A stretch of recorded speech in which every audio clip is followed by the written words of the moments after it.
Okay, this is how you change the air filter on a 2017, probably even newer, but it's a Guzzi. It's a stone.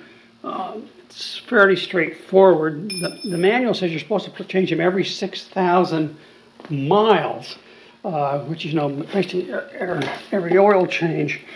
I couldn't find a replacement filter online, and I was really surprised it'd be that often anyway. So anyway, I went and bought this K&N filter. And perhaps you can read the number right on there. It's an MG8516. This is reusable, so you can clean it and wash it. It's good for 60,000 miles with the first washing. To take it off, you have to take the seat off, of course.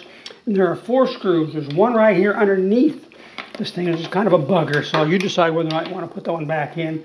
There's one right here, and there's one right here, and there's one right here. They're not difficult. They're just a straight old screw. And they're Phillips, but they are not steel. They're aluminum. So even if you have a magnetic a screwdriver, they'll still fall out and fall down below and get to where you can't get them. So that's kind of a pain. So be careful when you pull those out. And this just lifts right off there. And that, by the way, is where your 20 amp square fuse is. It just kind of wiggles through. I said you have this thing that's in the way there, and lay that to the side. And this just lifts straight up. And you can see, I've only gone 6,000 miles, and this filter is absolutely perfectly clean. There's not even hardly any dust on any of the sides. And I've cleaned inside there too. There's nothing in there. That's the air box. It's also good and clean. There's no oil. But anyway, here's the new one from K&N. As you can see, it's a perfect fit replacement. Just drops right in.